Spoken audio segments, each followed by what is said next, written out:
Voici une personne de 11 ans. Vous m'avez dit une fois que vous aimiez les questions des adolescents et des préadolescents, et en voici deux. Elle veut savoir si elle pourra jouer aux jeux vidéo au ciel, et elle veut savoir que s'il y a des milliards de personnes au paradis, comment va-t-elle trouver ses amis? Je répondrai à la dernière en premier. Quand ce sera l'heure de partir, c'est toujours une célébration quand des membres de ma famille sont morts. On fait une fête, on célèbre, parce que je sais que c'est ce qu'ils font au paradis. Ils t'attendront, c'est comme ça qu'elle trouvera ses amis. Ils vous attendront, les membres de votre famille vous attendent aux portes, tes amis attendent à la porte, peu importe depuis combien de temps vous ne les avez pas vus, c'est donc l'une des réponses. L'autre, c'est que notre Dieu est le plus grand être créatif dans l'existence. Il aime créer, c'est là que sont toutes les inventions. Toutes les idées pleines d'esprit viennent du ciel.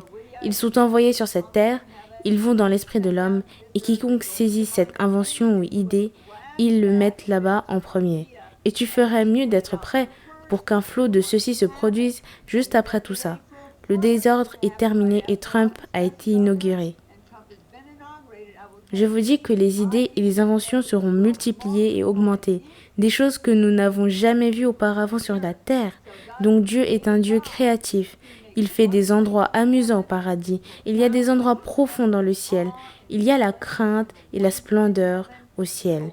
Tu es entouré par la présence de Dieu. Il est avec toi partout où tu vas.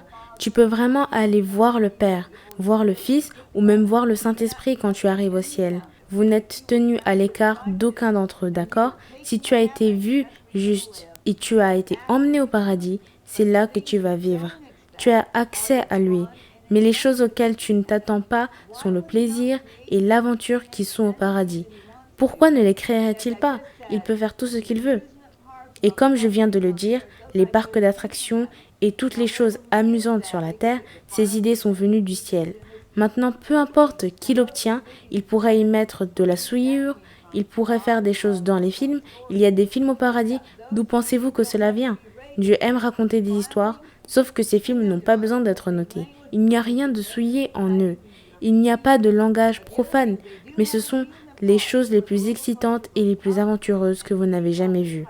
L'autre chose est qu'ils ont un parc d'attractions où vont de hautes montagnes russes et ils sautent hors de la piste, traversent le ciel, passent sous la mer de cristal, donc il y a beaucoup d'aventures, il y a des terres entières. Maintenant, nous ne sommes pas les premiers à dire Disneyland. Nous avons nommé différents lieux de terre. Dieu nomme des lieux au paradis. Il y a un paradis passionné où l'on découvre l'amour de Dieu et le culte là-bas est tellement phénoménal. Il y a le village des dessins animés. Waouh! Vous pouvez entrer dans cet endroit paradisiaque et devenir un dessin animé. J'espère que je te tords la tête.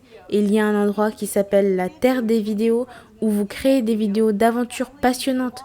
Puis vous arrivez à être dans la vidéo. Toi et tes amis allez être dans cette vidéo pour que vous puissiez non seulement regarder des vidéos incroyables, intenses et passionnantes, et vous pouvez les écrire et y être. Donc tout ça juste pour te dire que Dieu ne se limite pas à sa créativité. Et quand il te ramène au paradis, quel que soit ton don, que ce soit comme constructeur, designer, un adorateur, un artiste ou peut-être que vous faites du rodéo, vous avez des expositions de voitures anciennes, tout cela est au paradis. On dit toujours que c'est 50% de profond et d'émerveillement et tu te perds tellement que tu as l'impression que tu ne fais qu'un avec Dieu et tu tombes amoureux de lui, tu tombes amoureux de nous et tu tombes amoureux du paradis. C'est ta maison. Ça dit que ta citoyenneté est au paradis et personne ne le regrette. Celui qui y habite y restera toujours.